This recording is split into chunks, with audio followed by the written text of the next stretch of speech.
Baik, Assalamualaikum warahmatullahi wabarakatuh.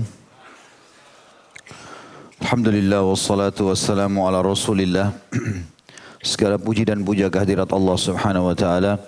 Juga salawat dan taslim kepada Nabi besar Muhammad sallallahu alaihi wa sahbihi wasallam. Setelah membahas panjang lebar tentang bab taharah dan bagaimana pentingnya kebersihan di dalam Islam. Dan juga kita sudah membahas itu di pasal pertama, pasal kedua tentang etika buang hajat. Dan juga sudah panjang lebar kita jelaskan hal-hal yang diperlukan sebelum buang hajat. Lalu hal-hal yang diperhatikan sementara buang hajat. Dan hal-hal yang diperlu dilakukan setelah buang hajat. Dan kita pada malam ini insya Allah masuk ke pasal ketiga, masalah wudu. Dan wudu ini teman-teman sekalian adalah asas daripada solat itu sendiri. Karena dengan bersihnya atau sempurnanya wudunya, maka akan berpengaruh sekali dengan sahnya solat yang dikerjakan. Kapan wudunya tidak sah, baik itu karena salah satu anggota tubuh yang diwajibkan tidak tersentuh air wudu, maka tidak sah pula solatnya. Materi pertama dalam masalah wudu ini, ketentuan syariat mengenai wudu dan keutamaannya. Asas disyariatkannya wudu ini beranjak daripada firman Allah Subhanahu wa taala surah Al-Maidah ayat 6. Yang bunyinya a'udzubillahi minasyaitonirrajim, ya ayyuhalladzina amanu idza qumtum ilas salati faghsilu wujuhakum wa aydiyakum ilal marafiqi wamsahu bi ru'usikum wa arjulakum ilal ka'bain. Al-ayah. Hai orang-orang beriman, apabila kamu hendak mengerjakan salat, maka basuhlah mukamu dan tanganmu sampai dengan siku. Dan usaplah kepalamu dan basuhlah kakimu sampai dengan kedua mata kaki. Ayat ini datang global, disuruh membasuh muka dan tangan. Kata ulama, berarti masuk di dalamnya kumur-kumur dengan mulut, mencuci air masuk ke dalam hidung. Kemudian juga ya, di sini dikatakan tangan, masuk telapak tangan dan sampai siku. Jadi datang sifatnya global dalam Al-Quran. Kemudian usapkan kepalamu dan kedua telapak kaki. Juga Rasulullah SAW bersabda, la tuqbalu salatu ahadikum idza ahdatha hatta yatawadda. Salat salah seorang dari kalian tidak akan diterima jika dia memiliki hadath atau najis sehingga dia berwudu terlebih dahulu. Hadis ini diriwayatkan Bukhari nomor 6954. Tentu ini kita masih bicara tentang globalnya dalil disyariatkannya wudu.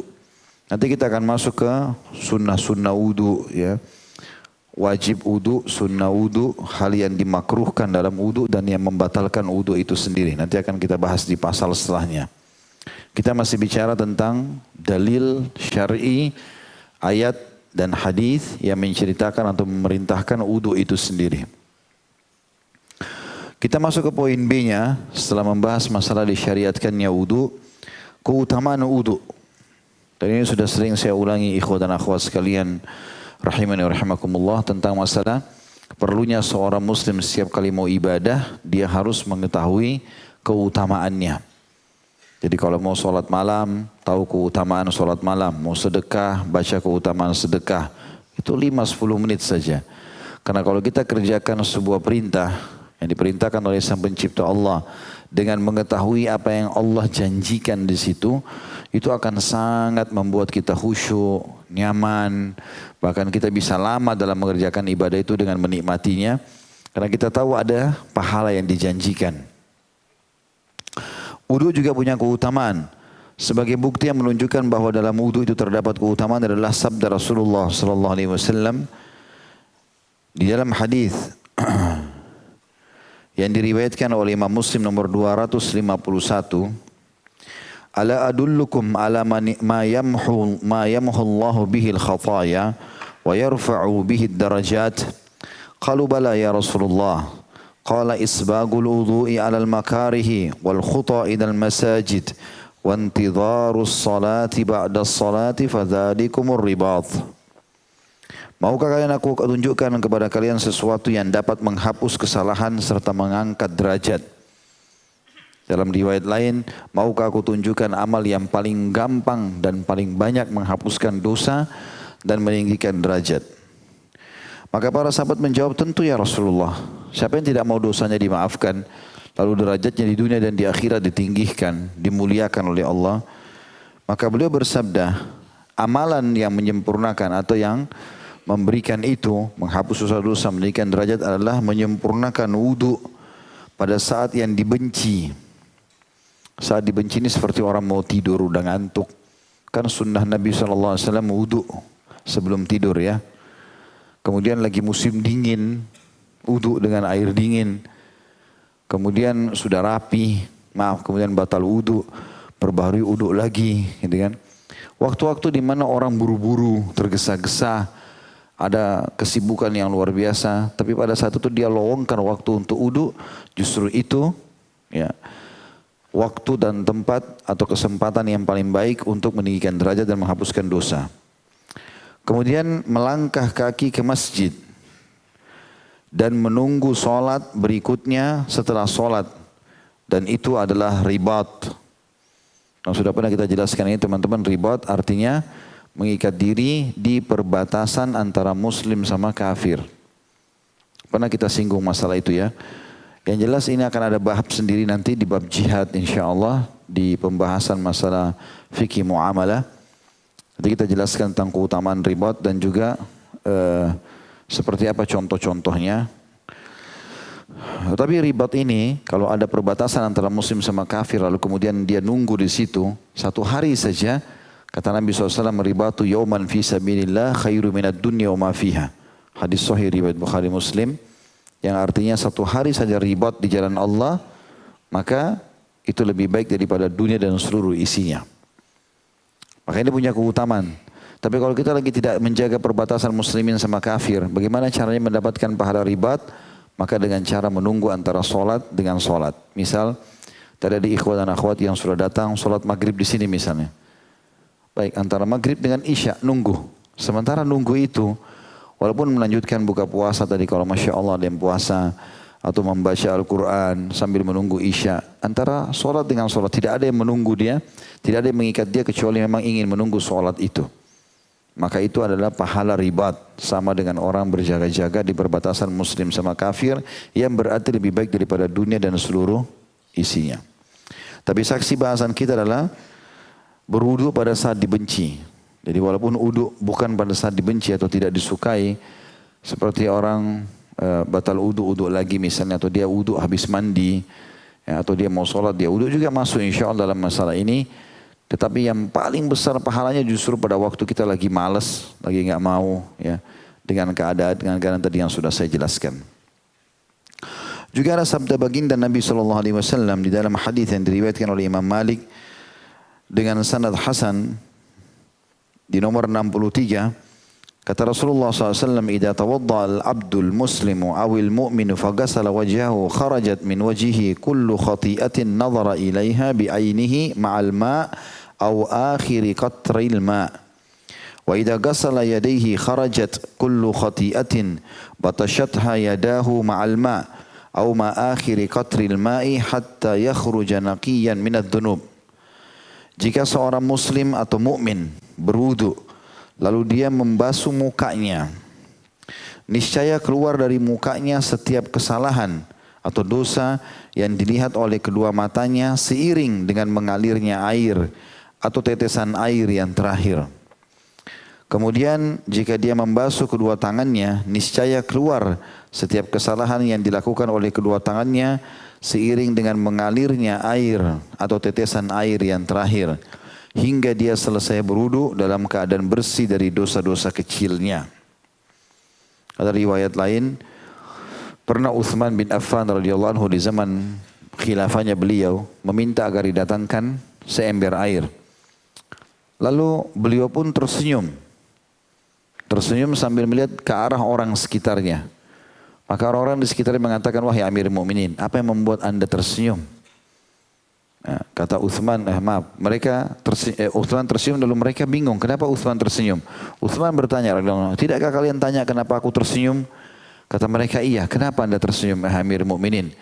Kata Uthman, di zaman Nabi SAW waktu kami masih bersama beliau, beliau pernah melakukan seperti ini. Datangkan seember air, kemudian beliau tersenyum. Lalu kami pun heran, kenapa beliau tersenyum tiba-tiba? Lalu kami bertanya, lalu Rasulullah SAW bertanya, tidakkah kalian bertanya kenapa aku tersenyum? Maka kami pun mengatakan, iya ya Rasulullah, kenapa anda tersenyum? Kata Nabi SAW, ketahuilah, tidak ada seorang muslim pun yang uduk seperti udukku ini, kecuali akan jatuh semua dosa-dosa yang pernah dilakukan oleh tubuhnya. Kalau dia membasuh tangannya, jatuh semua dosa yang pernah dilakukan oleh tangannya bersamaan dengan tetes air terakhir. Kalau dia memasukkan air di mulut, dan di hidungnya jatuh dosa dari mulutnya. Kalau dia membasuh wajahnya, jatuh dari matanya. Kalau dia membasuh kakinya, maka jatuh dari kakinya. Sampai akhirnya dia bersih dari dosa-dosa. Oleh karena itu keutamaan wudu banyak sekali ya. Selain pembersihan dosa, juga dalam hadis yang sahih juga sama riwayat Bukhari Muslim, Nabi SAW mengatakan, aku ingin sekali bertemu dan melihat saudara-saudaraku. Kata para sahabat, ya Rasulullah, kami saudara-saudara anda. Kata Nabi SAW, bukan. Kalian adalah sahabat-sahabatku. Saudara-saudaraku yang datang sepeninggalku nanti. Waktu aku sudah meninggal, datanglah mereka. Katanya kita ini. Nabi SAW membahasakan kita saudaranya. Maka kata para sahabat, ya Rasulullah, bagaimana anda mengenal mereka nanti? Sementara kita ketemu Nabi SAW di mana? Di mahsyar, ya, di mahsyar. Maka kata para sahabat, bagaimana anda mengenal mereka nanti padahal anda ketemu di mahsyar ya Rasulullah. Di dunia kita enggak mungkin ketemu, beliau sudah meninggal alaihissalatu wassalam. Maka kata Nabi SAW, sesungguhnya bukankah seseorang di antara kalian kalau memiliki kuda, kemudian di bagian dahinya ya, itu berwarna bulu putih dan di keempat kakinya berbulu putih, bisa dibedakan dengan kuda-kuda yang lain? Kata para sahabat, iya ya Rasulullah. Kata Nabi SAW, begitulah nanti umatku akan datang pada hari kiamat, dari seluruh anggota tubuhnya keluar cahaya yang terang, yang ya, memberikan gambaran kalau dia adalah umatku. Artinya akan keluar cahaya pada hari kiamat. Juga dalam hadis yang lain sama masih hadis sahih riwayat Bukhari Muslim, kata Nabi SAW, perhiasan seorang mukmin akan memenuhi seluruh anggota tubuhnya yang tersentuh air wudhunya. Maka siapa yang bisa memanjangkan jamahannya, panjangkanlah. Dalam riwayat lain, akan keluar cahaya putih dari anggota tubuh umatku pada hari kiamat.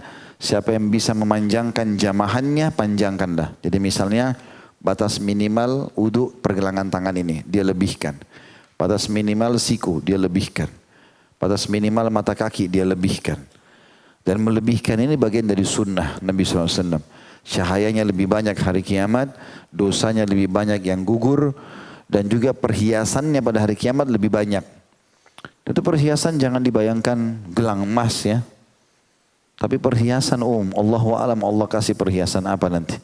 Allah Subhanahu wa taala Maha tahu tentang masalah itu. Tapi jelas banyak sekali keutamanya. Dan sebaliknya, kalau kita lalai, misal batas wudhu minimal di sini, kita kurangi. Sedikit saja kurang, udah nggak sah wudhunya, nggak sah sholatnya. Berarti dianjurkan sekali untuk wudhu dengan melebihkan jamahan wudhu itu sendiri.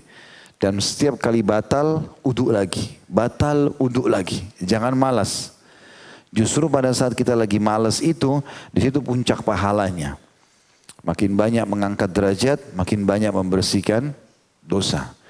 Bahkan dalam sebuah hadis yang dihasankan oleh para ulama, siapa yang wudu pada saat mau tidur, maka Allah akan titipkan malaikat yang bersamanya.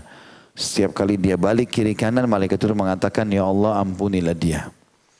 Jadi keutamaan wudu banyak sekali. Umar bin Khattab radhiyallahu anhu pernah bertanya, ya Rasulullah, bolehkah aku tidur sementara aku dalam keadaan junub? Jadi mandinya ditunda nanti menjelang subuh. Kata Nabi SAW, boleh. Asal kamu wudu dulu sebelum tidur. Selalu perintahnya wudu. Ya, selalu wudu.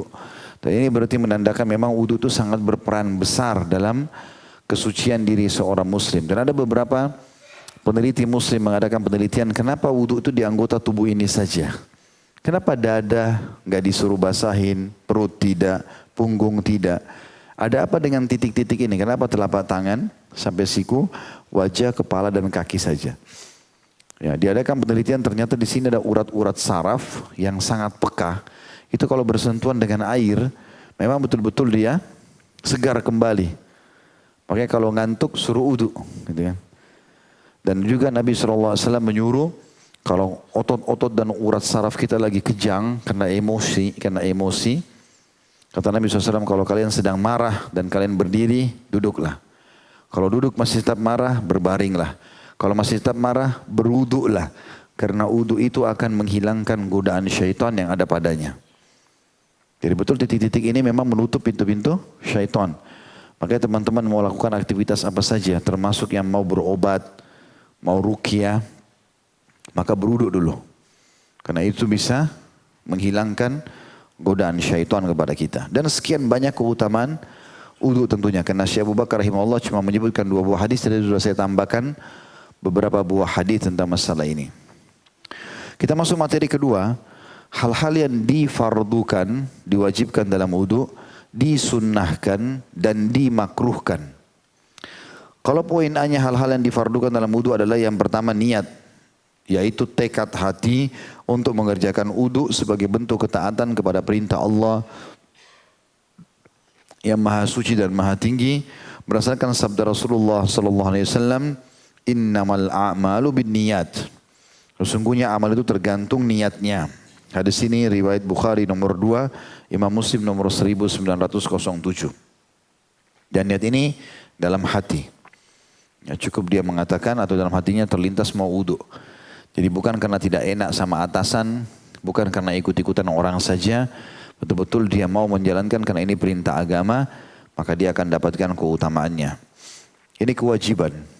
Yang kedua, membasuh muka dari bagian dahi paling atas hingga ujung dagu. Dari pangkal telinga yang satu ke pangkal telinga yang lainnya. Wajah utuhnya. Sebagaimana firman Allah Subhanahu wa taala dalam Al-Maidah ayat 6, "Faghsilu wujuhakum." Basuhlah muka kalian. Yang ketiga, membasuh kedua tangan hingga siku. Berdasarkan firman Allah Subhanahu wa taala Al-Maidah ayat 6, "A'udzubillahi minasyaitonir rajim wa aydiyakum ilal marafiq." Dan basuhlah tanganmu sampai siku. Yang keempat, mengusap kepala dimulai dari dahi hingga tengkuk. Berdasarkan firman Allah SWT, jadi dahi mulai dari sini rambutnya ditarik ke belakang sampai ke tengkuk. Tengkuk itu leher bagian belakang. Baru kemudian ditarik lagi ke atas, lalu kemudian jari telunjuk masuk ke kuping dan ibu jari mutar di belakang kuping. Ya.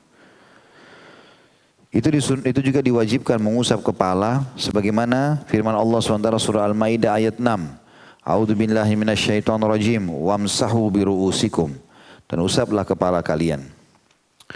Yang kelima juga diwajibkan membasuh 2 kaki hingga 2 mata kaki. Berdasarkan firman Allah SWT Al-Maidah juga masih sama dalilnya ayat 6. A'udzubillahi minasyaitonirrajim wa arjulakum ilal ka'bain. Dan basuhlah kaki kalian sampai kedua mata kaki. Yang keenam, tertib atau berurutan di antara anggota-anggota wudhu yang dibasuh. Yaitu pertama membasuh muka, lalu membasuh 2 tangan, lalu menyapu kepala, lalu membasuh 2 kaki. Sebagaimana urutannya tertera di dalam perintah Allah SWT, yaitu pertama membasuh muka, lalu membasuh 2 tangan dan seterusnya. Jadi berurutan. Kemudian yang ketujuh, berkesinambungan atau segera. Yakni pelaksanaan wudhu itu dilakukan dalam satu waktu tanpa ada jeda waktu. Karena dilarang memutus ibadah setelah memulainya. Sebagaimana Allah SWT menyebutkan dalam surah Muhammad ayat 33. A'udzu billahi minasyaitonir rajim wa la tubtilu a'malakum. Jangan kalian merusak pahala amal-amal kalian. Tetapi jeda waktu yang hanya sebentar dimaafkan. Begitu juga karena adanya uzur, alasan dibolehkan secara agama. Seperti air habis atau tersendat tiba-tiba. Atau mengalir air terlebih dahulu meski jeda waktunya cukup lama. Karena Allah tidak membebani seseorang kecuali menurut kesanggupannya. Kalau ini boleh. Kita lagi wudu, baru sampai basuh wajah, tiba-tiba mati air. Menunggu lama sekali. Setengah jam baru nyala airnya lagi. Maka kita boleh langsung melanjutkan tangan sampai siku dan seterusnya. Tapi kalau tidak ada uzur, hanya ngobrol sama temannya, ya, atau hanya keluar, bolak-balik, ini nggak boleh. Ya, batal dari awal wudunya, harus diulang. Peringatan di sini kata beliau, sebagian ulama menganggap bahwa tanda kutip menggosok-gosok anggota wudu yang dibasuh merupakan bagian dari fardu wudu. Tapi sebagian lagi menganggapnya sebagai bagian dari sunnah-sunnah wudu. Pada hakikatnya menggosok-gosok tanda kutip itu termasuk kesempurnaan membasuh anggota wudu sehingga tidak berdiri sendiri dalam nama dan hukum tertentu. Artinya kalau telapak tangan ini bukan cuma sekedar dikasih air tapi diusap. Ya, digosok di selat-selat di antara jari. Ya, pada saat kita mengusap wajah, maka bukan cuma sekedar ditaruh air tapi diusap, dilap. Telapak tangan juga begitu, ya, diusap. Ini yang dianjurkan. Walaupun ada pendapat yang mengatakan itu cuma sunnah. Jadi kalau kita pakai keran, cuma siram pakai keran sudah cukup. Jadi pendapat yang paling kuat justru digosok-gosok supaya memastikan seluruh pori-pori kulit tersentuh dengan wudu itu. Itu semua hal-hal yang diwajibkan menurut Syekh Abu Bakar rahimahullah, ada 7 poin. Kemudian hal-hal yang disunnahkan dalam wudu. Yang pertama, ini sunnahnya. Tidak dikerjakan tidak masalah, tapi kalau dikerjakan berpahala. Yang pertama membaca basmalah saat memulainya. Berdasarkan sabda Rasulullah SAW, La wudu'a liman lam yadhkur ismallahi alaih. Tidak sempurna wudu seseorang yang tidak menyebutkan nama Allah padanya. Hadis ini diriwayatkan Ahmad nomor 9137, Abu Dawud 101. Hadis ini dasarnya lemah, tetapi karena banyaknya jalur hadis periwayatan, maka mengangkat hadis ini menjadi diamalkan. Yang kedua, membasuh 2 telapak tangan terlebih dahulu sebanyak 3 kali sebelum memasukkan keduanya pada tempat air jika bangun tidur. Sebagaimana sabda Rasulullah SAW. Jadi kalau kita mau celupin tangan ke kolam, sebelum dicelupin cuci dulu 3 kali. Apalagi kalau bangun tidur. Dikatakan oleh Nabi SAW tentang masalah itu, idza staiqadha ahadukum min naumihi fala yaghmis yadahu fil ina'i hatta yaghsilaha thalathan fa innahu la yadri aina batat yaduhu. Jika salah seorang di antara kamu bangun tidur, maka janganlah ia mencelupkan tangannya pada tempat air sehingga membasuhnya terlebih dahulu sebanyak 3 kali, karena ia tidak mengetahui di manakah tangannya berada saat tidur. Hadis ini riwayat Bukhari nomor 162 dan Imam Muslim 278. Di kadang-kadang mungkin pada saat tidur kita pegang benda-benda yang tidak baik atau berbau, maka alangkah baiknya kita langsung mencuci dulu. Ya. Ini ada sebuah kisah dinukil oleh para ulama salaf. Pernah ada orang mengolok-olok ini, mengatakan, memangnya kenapa kalau saya nggak cuci tangan baru saya bangun tidur? Saya tidur di rumah saya, bersih segala macam. Sambil dia olok-olok gitu. Subhanallah, dia menceritakan sendiri kejadiannya. Keesokan paginya pada saat dia bangun, dia temukan tangannya ada di duburnya. Ya, jadi kadang-kadang orang tidak tahu dia menggaruk anggota tubuh yang mana. Makanya sebelum dicelupkan ke dalam kolam, dicuci dulu terlebih dahulu. Jika tidak dalam kondisi bangun tidur, maka tidak ada larangan memasukkan tangan ke tempat air dan menciduknya untuk membasuh 2 telapak tangan sebanyak 3 kali sebagai bagian dari sunnah wudu. Tentu ini juga termasuk kata ulama dianjurkan kalau sedang menggunakan keran. Diniatkan saja sunnah Nabi, cuci tangan dulu 3 kali, baru kita bismillah, baru kita memulai wudu kita. Kemudian yang ketiga bersiwak. Kalau tidak ada siwak bisa sikat gigi. Ya. Sebagaimana sabda Rasulullah SAW, laula an asyukka ala ummati la amartuhum bisiwaki ma'a kulli wudu. Seandainya tidak akan memberatkan umatku, niscaya akan aku perintahkan kepada mereka supaya bersiwak setiap kali mau berwudu. Hadis ini riwayat Imam Malik nomor 147. Nah, ini menandakan memang kebersihan Islam ya. Beda siwak, beda kumur-kumur. Nanti ada sunnah keempat berkumur-kumur. Ini siwak kayu pohon arak namanya. Ya, agak panjang ya. Alif, ra, alif, kaf, arak. Jadi bukan pohon arak. Bukan pohon minuman keras. Ya, pohon arak memang khusus untuk diambil tangkinya pakai siwak gitu. Ada juga sebagian ulama mengatakan kalau orang tidak dapat pohon arak, pohon siwak itu, dia boleh menggunakan batang pohon kayu apa saja yang dia ya hancurkan sedikit ujungnya lalu dia bersiwak. Kalau zaman sekarang sudah boleh pakai sikat gigi tentunya lebih baik. Ya, bisa juga, maksudnya bukan lebih baik dari siwak ya. Maksudnya bisa lebih baik daripada dia tidak membersihkan mulutnya. Kalau tidak ada siwak, maka masih lebih baik kalau dia gosok gigi. Kemudian selanjutnya yang keempat berkumur-kumur, yaitu menggerak-gerakkan air dalam mulut dari sudut yang satu ke sudut yang lain lalu membuangnya. Ini perlu terjemahan ini ya. Karena ada orang kumur-kumur cuma sekedar ditaruh di mulutnya dibuang lagi. Padahal ulama menganjurkan agar memaksimalkan kumur-kumur itu karena ini pembersihan dosa mulut. Kita tahu mulut kita paling banyak dosanya. Ucapin gosip orang, fitnah, segala macam. Ini bahaya sekali. Bahkan kata Nabi SAW kepada Mu'adz bin Jabal, pada saat beliau mengatakan, ya Rasulullah, apakah seseorang di antara kami dihukum karena ucapan lidahnya? Kata Nabi SAW, celaka kau Mu'adz, kenapa kau tidak faham? Maksudnya Nabi SAW mengatakan, masa kau tidak faham masalah itu? Mayoritas orang masuk neraka justru karena lisannya. Jadi ulama menganjurkan ini karena membersihkan dosa kumur-kumur maksimal. Bahkan sebagian ulama menganjurkan mengangkat dagu maksimal ke atas dan kumur-kumur lalu dibuang. Itu dilakukan 3 kali selain menghilangkan bau busuk mulut, ya, kemudian juga membersihkan dosa. Lalu dalam mazhab Malikiyah setahu saya dianjurkan memasukkan jari-jari di gusi bagian depan. Nah, biasanya kita kalau baru bangun tidur atau lama tidak berbicara dengan orang lain, ada berkumpul semacam air liur di bagian depan. Itu kalau kita masukkan jari, kita bisa menyentuhnya seperti getah. Itu dibersihkan dan itu subhanallah penyebab bau mulut.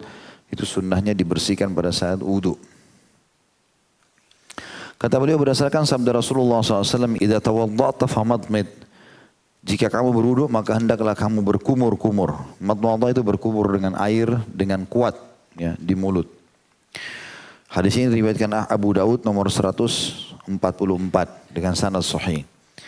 Yang kelima sunnahnya tadi itu madmadah namanya ya, memasukkan air di mulut dengan kuat, digoncangkan kiri kanan. Yang kelima adalah ya, istinsyak, menghirup air di hidung. Jadi bukan cuma masukkan air, dihirup, kemudian dibuang dengan keras. Hirupnya bahasa Arabnya istinsyak, mengeluarkan dengan kuat namanya istinthar. Ya, 2 beda. Di sini dikatakan menghirup air ke hidung dan membuangnya berdasarkan sabda Rasulullah SAW, wabalik fil istinsyaqi illa an takuna sa'ima. Lakukan secara maksimal dalam menghirup air ke hidung kecuali jika kamu sedang berpuasa.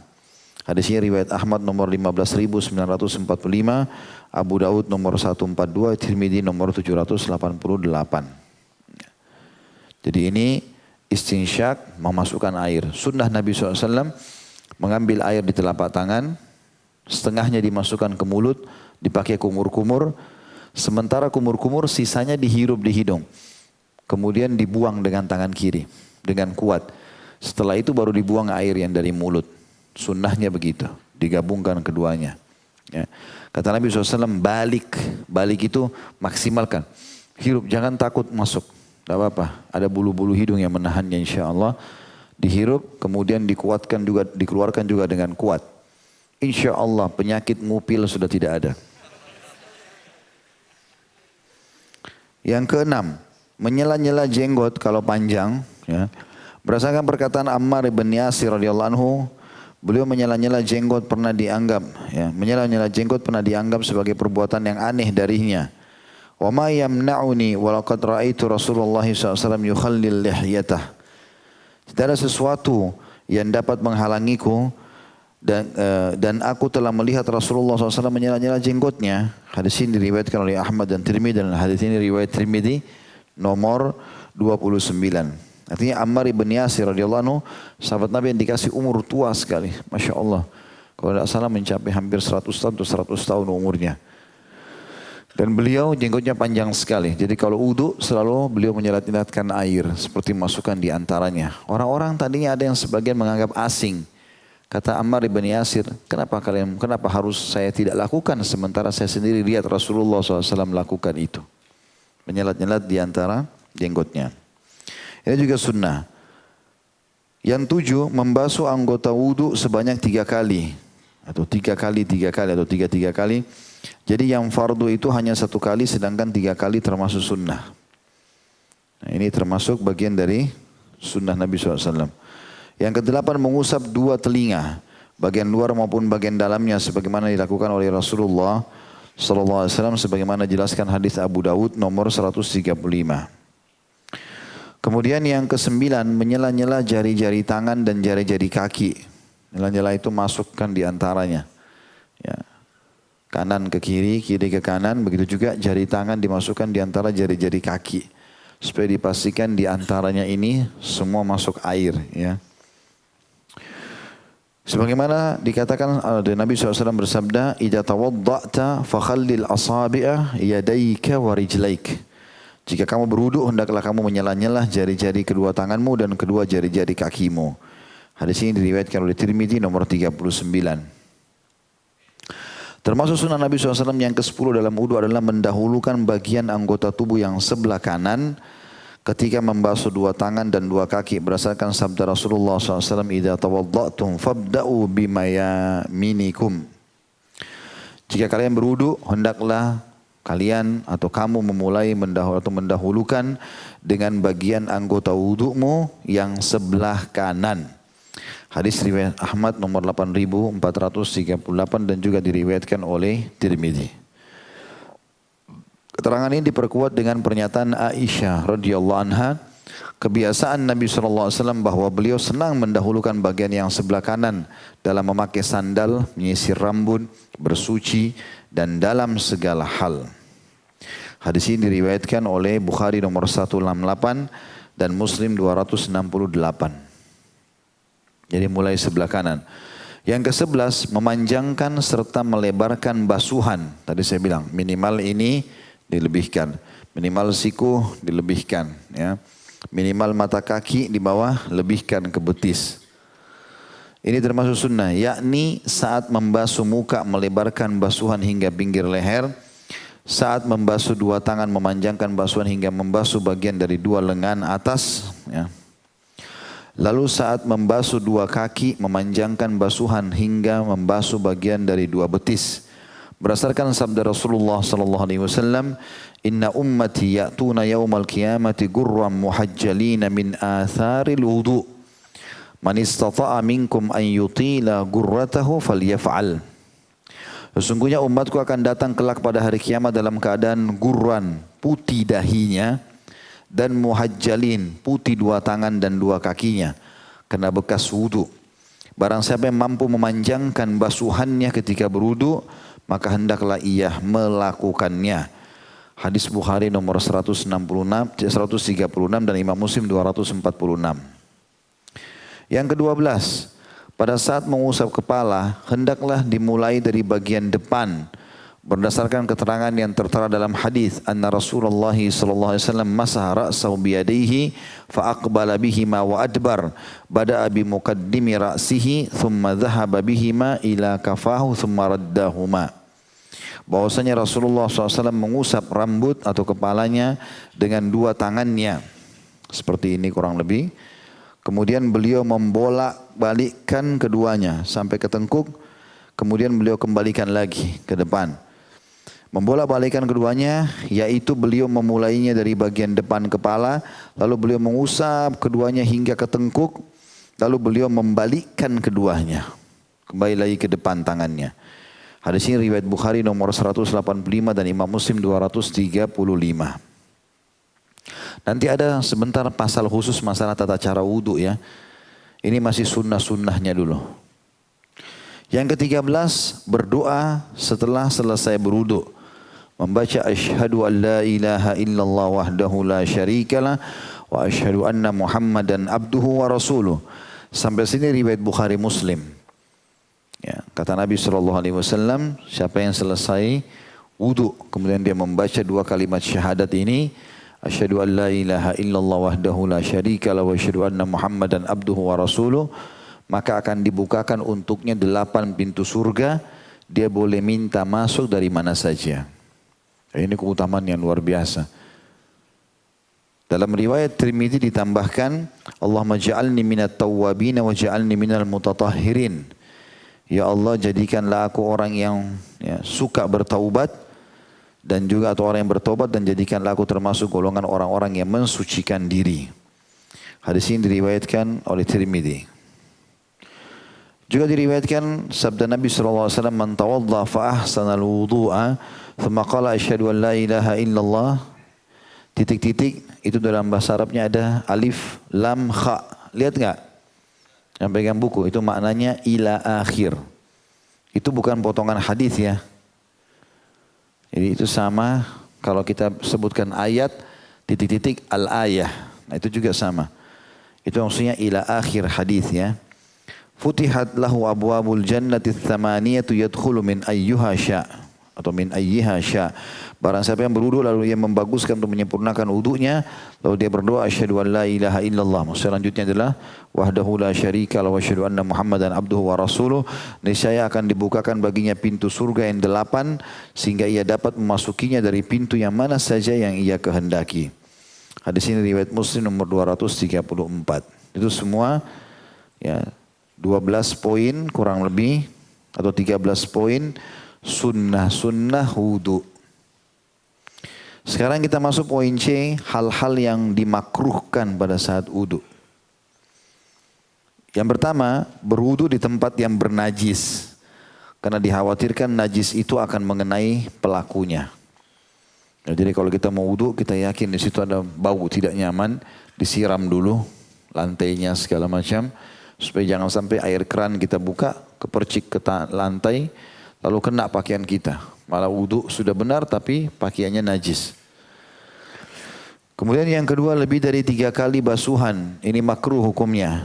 Jadi tidak boleh was-was. Cukup 3 kali maksimal. Berdasarkan sebuah hadis bahwa Nabi SAW berwudu dengan 3 kali basuhan.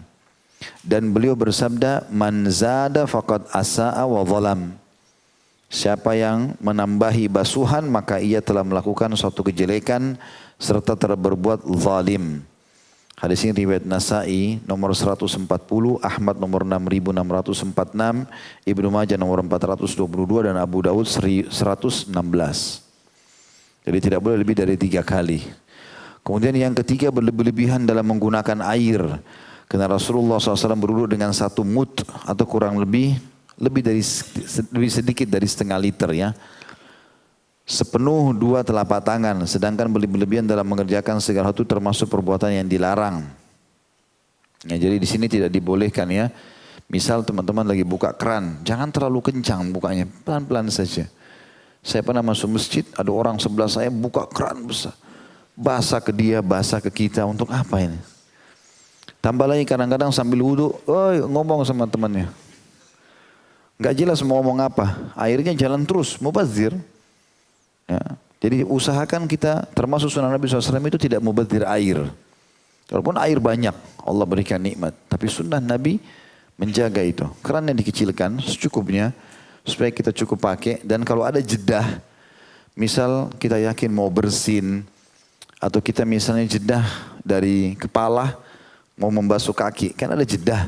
Matikan dulu kerannya, tunggu sebentar. Dari kaki kanan mau ke kaki kiri, matikan dulu, nanti nyalakan lagi. Karena sayang, air mubazir jalan. Sama juga pada saat mandi, harus dijaga, jangan mubazir. Kerannya dijalankan terus, ini enggak usah. Kecuali kalau betul-betul kita darurat seperti lagi musim dingin, kita jalankan keran karena nunggu airnya panas, itu lain. Darurat, gitu kan. Tapi kalau enggak, untuk apa? Lagi pakai sabun misalnya, matikan aja kerannya. Air jalan terus untuk apa gitu kan. Maka termasuk sunnah Nabi alaihi salatu wassalam. Yang keempat, meninggalkan salah satu atau beberapa sunnah berwudu. Karena dengan meninggalkannya berarti telah mengabaikan satu pahala. yang tidak sepantasnya diabaikan. Artinya sengaja orang, ini kan cuma sunnah, nggak usah deh. Nggak, itu makruh juga. Kenapa dia tinggalkan sunnah? Padahal dia bisa lakukan. Yang terakhir, yang kelima, berwudu dengan air lebihan dari air yang dipakai bersuci oleh istri, ya, atau orang lain.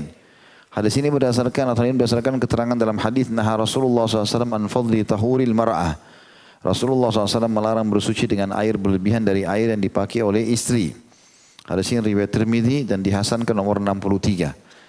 Ini tentu ada makna rincian para ulama, ya. Bukan berarti orang bujang tidak kena di sini, ya. Apa boleh buat? Mestinya memang dia punya istri, tapi biasanya umumnya perempuan lebih dulu berwudu biasanya. Maka air wudunya kalau ada wadah biasa tertampung. Umumnya yang dilarang itu memang menggunakan air bekas wudu untuk wudu lagi. Baik laki-laki ataupun perempuan. Tapi pada saat itu memang kebanyakan wanita lebih dulu wudu sehingga ada tertampung airnya. Maka sisa itu nggak dipakai lagi. Sebagian ulama mengatakan karena air yang habis dipakai berwudu sudah dikotori oleh dosa-dosa yang jatuh tadi. Maka tidak layak dipakai lagi untuk menjatuhkan dosa yang lain. Jelas ya? Tinggal materi yang ketiga, masalah tata cara wudu, ini saya tidak bacakan, saya langsung lihatkan saja. Maka wudu itu disunnahkan membasuh telapak tangan kiri dengan memegang bagian punggung depan tangan kanan, seperti ini kurang lebih, dibawa ditarik ya, di batas minimal. Pergelangan minimal dari sini ditarik. Kemudian ini juga batas minimal, kiri ditarik. Lalu bagian dalam dipertemukan, lalu menyelat-nyelat di antaranya. Sehingga pasti semuanya kena air. Ini baru satu. Kemudian ini dua, ya. Ini diulangi lagi, diselat supaya pasti. Kemudian ini tiga, ya. Ini diselat-selat, ya. Jari-jari. Maksudnya dimasukkan di antara jari-jari. Kemudian mengambil air, ini 3 kali. Kemudian mengambil air tadi dengan cakupan satu tangan kanan. Memasukkan setengahnya di mulut sambil kumur-kumur. Dihirup yang sisanya. Lalu dibuang dengan kuat. Dihirup dengan kuat lalu dibuang dengan kuat. Kecuali lagi puasa.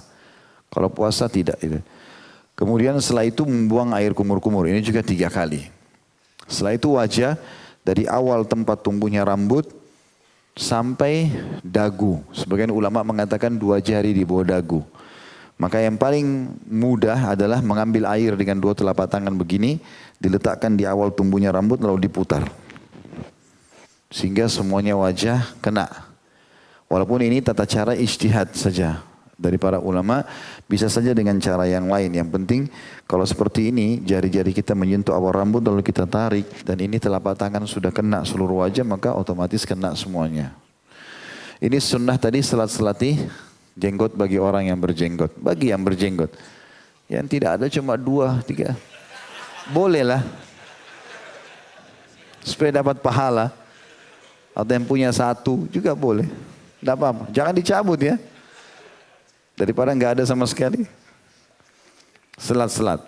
Kemudian telapak tangan kanan ditarik dari depan sampai ke batas minimal. Ini batas minimal. Ini batas minimal. Banyak orang sholatnya nggak sah karena ini nggak kena. Dia wudhu main siram-siram air saja. Tarik. Ini tangan kiri ditarik sampai ke sini. Dipastikan ini kena. Baru diputar ke dalam. Ya. Ini 1, kemudian 2, kemudian 3. Ya. Itu juga dengan kiri. Kalau kita mau mulai dari atas boleh. Tapi pastikan batas minimalnya ada. Jadi di atas siku lah ya. Ditarik ke bawah. Ya. Baru kemudian diputar bagian dalam. Dipastikan semuanya kena. Tadi sudah kita bilang sunnahnya digosok-gosok. Ya. Sehingga pasti pori-porinya semuanya kena. Kemudian kepala. Semuanya anggota tubuh dilakukan 3 kali. Wajibnya 1, sunnahnya 3 kali. Kecuali kepala. Kepala memang sekali saja. Diambil air, ditaruh di awal tumbuhnya rambut. Ditarik ke belakang. Sampai ke tengkuk. Sampai ke leher. Lalu dikembalikan lagi. Kemudian jari telunjuk masuk ke kuping dan ibu jari putar di belakang. Seperti kita lagi pijat kuping kita sendiri. Jadi tidak usah secara khusus leher ya, karena sudah sampai ke tengkuk. Gitu. Sudah sampai ke leher kita. Ini sekali saja yang Nabi SAW lakukan.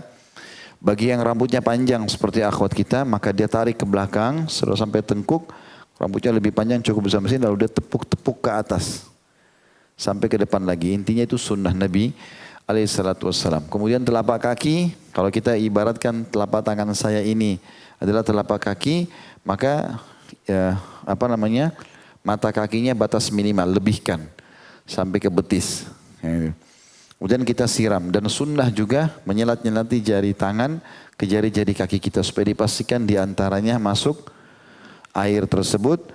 Setelah itu insya Allah tinggal baca doa, 2 kalimat syahadat. Asyhadu an la ilaha illallah wahdahu la syarikalah wa asyhadu anna Muhammadan abduhu wa rasuluh. Allahumma ja'alni minat tawwabin wa ja'alni minal mutatahhirin. Kita tutup teman-teman dengan materi keempat, masalah hal-hal yang membatalkan wudu. Kita sudah bahas tadi wajibnya, kita juga sudah bahas sunnahnya, kita sudah bahas yang dimakruhkan, dan juga sekarang kita akan bahas insya Allah hal-hal yang membatalkan wudu. Adapun yang membatalkan wudu kata Syekh Abu Bakar rahimahullah adalah yang pertama, adanya sesuatu yang keluar dari 2 lubang kubul atau dubur, bagian depan atau bagian belakang kemaluan kita, seperti air seni, madhi, wadi, kotoran atau tinja, atau keluar angin yang berbunyi ataupun yang tidak berbunyi, semuanya disebut dengan hadath, najis, ya. Dan yang dimaksud oleh sabda Nabi SAW, la yakbalullahu salata ahadikum idza ahdatha hatta yatawadda. Allah tidak akan menerima salat salah seorang dari kalian jika dia berhadath sehingga dia berwudu terlebih dahulu. Hadis ini diriwayatkan Bukhari nomor 6954, sudah kita jelaskan tadi, ya. Intinya apapun yang keluar dari 2 kemaluan depan dan dubur ini, semuanya baik itu dalam bentuk cairan atau angin, semuanya membatalkan wudu itu, ya. Kalau dari depan tadi sudah dijelaskan, ada air seni, air kencing, ada madhi yang keluar kalau terangsang, ada wadi keluar kalau orang capek atau kelebihan hormon, tentu juga ada kotoran tinja yang dari belakang, ya. Ini juga masuk dalamnya mani, ya, batal juga tentunya. Tapi kalau mani lebih besar lagi, bukan cuma sekedar bersihkan kemaluan, dia harus ikutkan dengan mandi. Kalau masih air kencing, madhi dan wadi, ini semua cukup dibersihkan, wudu sudah boleh sholat, tidak harus mandi. Kemudian yang kedua, tertidur lelap. Jika pelakunya itu tertidur dalam keadaan berbaring, berdasarkan sabda Rasulullah SAW, al-ainu wiqa'us sah, faman nama falau yatawadda. Mata itu adalah tali pengikat dubur, maka barang siapa yang tertidur hendaklah ia berwudu. Hadis ini riwayat Abu Daud nomor 203. Tentu ini teman-teman sekalian, ya, ulama merincikan mengatakan tidur itu, kalau orang tertidur itu biasanya lelap. Orang lelap berarti sudah tidak dalam keadaan sadar. Dan ini menandakan pendapat ini bisa dipegangi juga kalau orang lagi tidur sambil duduk di pesawat, di bus, di kereta api. Kalau duduk berarti tidak batal, ya, tidak batal. Kecuali orang di sebelah kita mengatakan, maaf tadi Anda tembak saya. Nah, misal mungkin dia bahasakan begitu, maka tidak boleh sholat, harus wudu dulu, ya. Kemudian yang selanjutnya, yang ketiga, tertutupnya akal dan hilangnya perasaan atau kesadaran sebab pingsan, mabuk atau gila. Karena saat akal itu tertutup, niscaya seseorang tidak akan mengetahui apakah wudunya itu batal dengan keluarnya angin misalnya atau tidak. Yang keempat, memegang kemaluan dengan bagian dalam telapak tangan serta jari-jari tangan. Berdasarkan sabda Rasulullah SAW, man massa dzakarahu fala yusalli hatta yatawadda. Barang siapa yang memegang kemaluannya, hendaklah ia tidak sholat sehingga berwudu terlebih dahulu. Hadis ini riwayat Tirmidzi nomor 82, dinyatakan hasan sahih. Tentu khilaf di antara ulama, ada rincian ulama, ya. Ada ulama yang mengatakan kalau bagian dalam yang menyentuh kemaluan, telapak tangan bagian dalam itu udah langsung batal. Sengaja nggak sengaja. Kemaluan sendiri atau orang lain? Loh ya. Loh jangan salah faham dulu. Mungkin dokter, dia harus ada luka di kemaluannya orang, dia pegang, ya kan? Kalau tidak ada bahan pemisah, kain atau apa saja, maka harus, ya, batal. Ini main suudzon aja kan. Belum selesai. Kan bisa saja begitu. Atau orang mencebok anaknya, dia pegang kemaluan anaknya, kan bisa kemaluan orang lain. Pikiran antum memang ini. Pasti bujang-bujang ini pikirannya. Jadi itu batal. Nah yang khilaf ulama, kalau bagian atas tangan batal atau tidak? Kalau orang sentuh kemaluan dengan cara terbalik. Ini khilaf ulama, iya dirincikan begitu. Kami pernah belajar di dalam buku fikih pada saat kuliah di Madinah itu. Ada ulama yang mengatakan batal, ada yang mengatakan tidak. Kalau bagian punggung luar, punggung dalam itu yang batal. Umumnya karena yang memberikan rasa itu adalah ini. Ya, kita kalau jamah sesuatu, itu cepat langsung kita tahu ini kasar, ini lembut dengan bagian dalam. Kalau bagian luar tidak, berbeda. Makanya ini yang digunakan untuk memegang, ya, bersalaman. Gak ada orang salaman begini. Jadi ini tidak boleh, batal, sengaja nggak sengaja, kecuali ada kain ya. Kalau orang di atas kain nggak ada masalah. Kemudian yang kelima murtad dari agama, misalnya mengatakan suatu perkara yang menyebabkan kufur. Jika seorang mengatakan perkataan itu niscaya wudunya dihukumi batal dan seluruh amal ibadahnya terhapus. Berdasarkan firman Allah SWT dalam surah Az-Zumar ayat 65. A'udzu billahi minasyaitonir rajim la in asyrakta la yahbatanna 'amaluka wa la takunanna minal khasirin.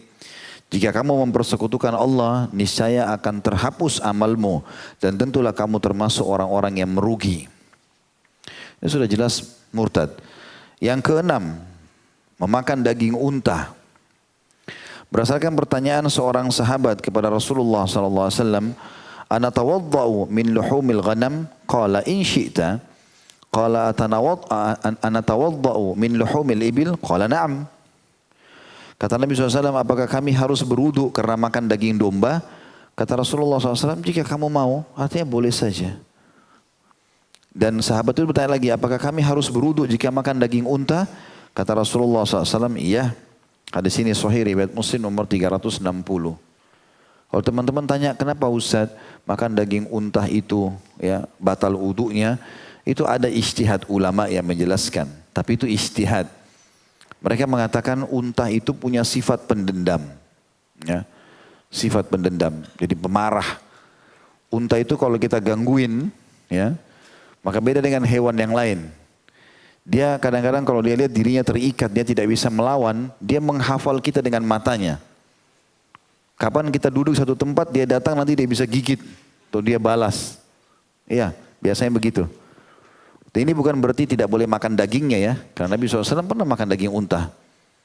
Ya, daging unta juga enak memang. Tetapi berhubungan dengan hukum syar'inya memang wudunya dianggap batal. Ya, seperti itulah. Tentu karena kita di Indonesia tidak ada daging unta dijual. Kalau lagi umroh haji bisa coba ya. Saya biasa kalau bimbing haji atau bimbing umroh. Biasa saya ajak jemaah untuk mencoba itu. Jadi memang dagingnya enak. Masya Allah enak. Tapi ya wudunya batal setelah itu. Akan tetapi kata beliau mayoritas sahabat tidak berpendapat harusnya berwudu sehabis memakan daging unta karena hadis yang memerintahkannya itu dimansukh atau dibatalkan ketentuan hukumnya. Juga mayoritas sahabat tidak berwudu setelah memakan daging unta, terkhusus khulafaur rasyidin yang 4. Ya. Tapi Allahu alam kami berpegang pada pendapat yang sudah masyhur tentang batalnya wudu dengan memakan daging unta itu. Bahkan sebagian ulama menitik beratkan termasuk orang berjaga-jaga kalau dia makan kuah dari daging unta walaupun tidak makan dagingnya. Walaupun tidak makan dagingnya. Yang ketujuh, ini yang khilaf di antara ulama tentang masalah menyentuh wanita. Ya. Kalau disertai dengan syahwat maka dipastikan batal karena menginginkan syahwat itu sama seperti adanya syahwat tersebut yang membatalkan wudu dengan dalil bahwa seseorang yang menyentuh kemaluannya diperintahkan berwudu. Karena menyentuh kemaluan dapat membangkitkan syahwat. Dalam kitab Al-Muwatta terdapat sebuah riwayat yang menjelaskan bahwa Ibnu Umar radhiyallahu anhu berkata, "Qublatur rajuli imra'atahu wa jassuha biyadihi minal mulamasa. Faman qabbala imra'atahu aw jassaha fa alaihi al-wudu." Seorang suami yang mencium dan meraba-raba istrinya adalah bagian dari cumbuan atau bercumbu. Maka barang siapa yang mencium dan meraba-raba istrinya hendaklah dia berwudu. Bagi yang punya istri. Yang tidak punya istri menghayal saja. Tentu ini khilaf di antara ulama. Khusus Imam Syafi'i rahimahullah. Beliau beristihad mengambil dari Al-Ma'idah ayat 6. potongan ayat aulamastumun nisa, atau kalian menyentuh para wanita. Maka Imam Syafi'i mengambil makna lams dalam bahasa Arab artinya menyentuh. Syahwat tidak syahwat batal. Itu dalam mazhab Syafi'iyah, dan beliau lebih hati-hati dalam masalah ini tentu rahimahullah. Kalau jumhur ulama di sini bergabung tiga, Imam Malik, Imam Ahmad, Abu Hanifah, semuanya mengatakan tidak, kecuali syahwat. Kalau tidak syahwat tidak. Seperti misalnya suami istri gandengan, lagi tawaf di Ka'bah, lagi gandengan, mereka jalan biasa saja. Atau salaman sebelum pergi kerja, gitu kan? Ini dianggap tidak batal kalau tidak syahwat. Itu dia lebih tahu dirinya. Ya. Karena ada sebuah riwayat Bukhari dijelaskan, Aisyah mengatakan Rasulullah SAW pernah mengecupku, ya, karena biasa Nabi kalau mau keluar bentuk sayang mengecup keningnya istrinya, kemudian Nabi SAW keluar mengimami sholat tidak uduk lagi. Berarti kalau tidak syahwat tidak batal, gitulah pendapat jumhur ulama. Ini khilaf di antara mereka tentunya. Khilaf di antara mereka, Allahu a'lam. Kata beliau yang terakhir penutupan bahasan kita, faktor penyebab dianjurkannya berwudu. Wudu sangat dianjurkan bagi orang-orang berikut ini. Yang pertama, orang yang berpenyakit hadas, yakni seseorang yang pada kebanyakan waktunya tidak henti-hentinya buang kotoran dan mengeluarkan angin. Bagi seseorang yang menderita hal tersebut sangat dianjurkan supaya berwudu pada tiap-tiap sholat. Dianalogikan kepada seorang wanita yang mengalami istihadah atau terus-menerus mengeluarkan darah penyakit dari vaginanya. Yang saya sudah pernah ajarkan teman-teman, sesuatu kalau dijadikan kebiasaan akan jadi kebiasaan. Ya, teman-teman yang suka was-was, batal wudu karena sering bermain-main dengan angin di perutnya itu. Emang dia sengaja suka maksain keluar, gangguin temannya, gitu kan? Nggak boleh. Nanti kebiasaan karena subhanallah itu seperti loss sendiri. Hah? Kalau dia terbiasa, nanti dia nggak bisa kontrol. Pernah saya alami gitu, duduk sama sebagian orang, bertamu di rumahnya, dia di depan tamu pun ya, melakukan perbuatan itu. Sepertinya kurang tepat lah ya. Ya. Mungkin tidak semua orang bisa mengerti itu. Tapi saya melihat secara pengalaman yang ada di lapangan, memang orang-orang yang membiasakan diri itu akhirnya jadi kebiasaan. Nah, kalau kita tidak biasakan insya Allah tidak. Itu perlu dijaga. Karena berhubungan sekali dengan masalah keutamaan menjaga wudu, ya. Akhirnya was-was. Sampai pernah ada sahabat begitu, dia mengatakan, ya Rasulullah, apakah batal wuduku kalau aku seakan-akan mengeluarkan angin itu dalam sholat? Kata Nabi SAW, tidak.